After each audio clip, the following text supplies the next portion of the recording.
What does God mean when He says, love your enemies? Every time I hear that, I don't know about you, okay? But every time I hear, love your enemies, notice, it causes me to recoil just a little bit, doesn't you? Love your enemies. You got to be kidding me. My enemies, folks, notice some things about my enemy. My enemy stands in opposition to me. My enemy does not seek my welfare. In fact, my enemy wants to destroy me. And yet God says what? Love your enemies. Just want to shake that off a little, don't you? See, here's the problem that we have, folks. When we hear the word love, we automatically associate positive, emotional feelings with the word love, don't we?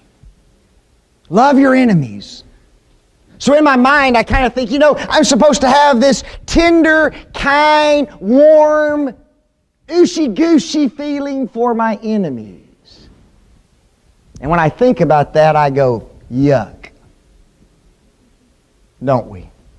I don't want to love my enemy like that. But here's what we need to understand. Love doesn't have to involve feelings.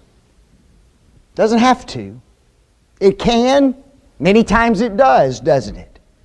But folks, a lot of times when we talk about love, we're talking about positive actions expressed toward another. And when Jesus makes mention of our loving our enemies, He goes on, fortunately, and explains it for us, don't it?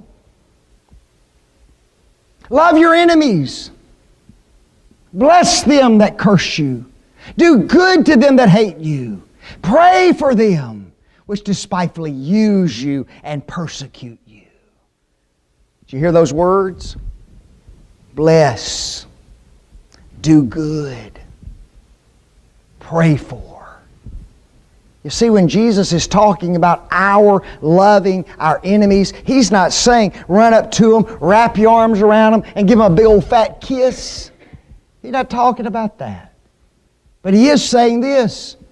Love your enemies in that when you can do positive things for them, if nothing else, pray for them, then you do those good things on their behalf. Guess who's the perfect example? God. Isn't He? Question. Does God bless His enemies? In fact, even in the example that we just mentioned, or the passage, Matthew 5, verse 45, the Bible says that God sends the sun upon the just and the unjust. He sends the rain upon the evil and the good. You see, God blesses even those who are in opposition to Him.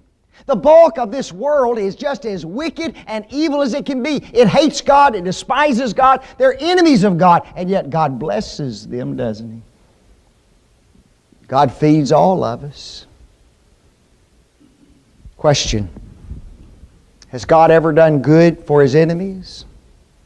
For even when we were enemies, Christ died for us, that we might be saved from wrath through Him.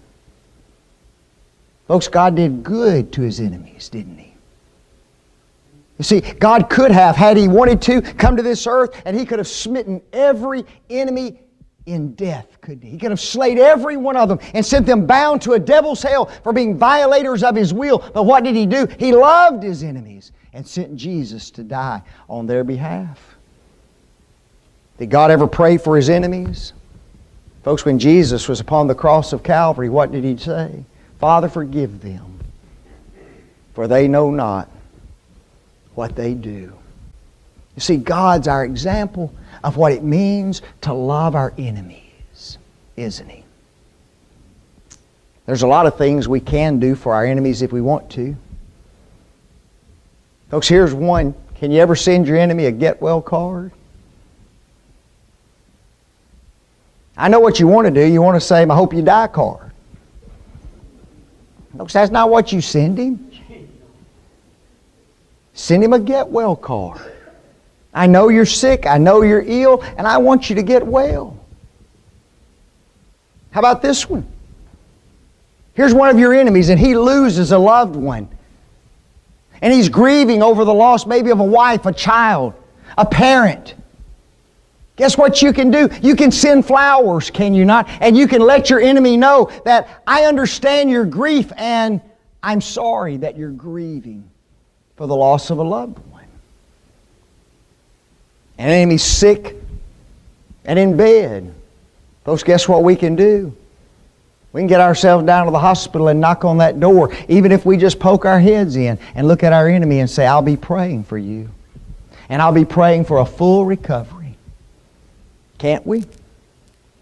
If we know that our enemy is in financial distress, our enemy's our next door neighbor, he can't stand us, all he's ever done is harm to us, and yet all of a sudden he loses his job. Folks, can I help him with a bag of groceries? Can I give him some money to help pay for a bill? Absolutely. You see, we're talking about doing good to people, loving them, showing that even though you're an enemy, I still care for you, and I'm going to do all I can to help and assist you and to provide for your best interest. And folks, sometimes, guess what? All we can do is pray, can't we? But guess what? I can do that. I pray that his heart changes. I pray for his salvation. I pray that the things that are happening in his life get better. I pray that he'll have the right disposition. Whatever, pray for that individual. You see, I can love him, even though I may not have all of these feelings for him. The Bible sets the standard. No hate, no revenge, no cursing of our enemies, folks. You see, here's what Paul writes in Romans 12:21. Be not overcome with evil, but overcome evil with good. Wow. It's not easy, is it? It's not easy.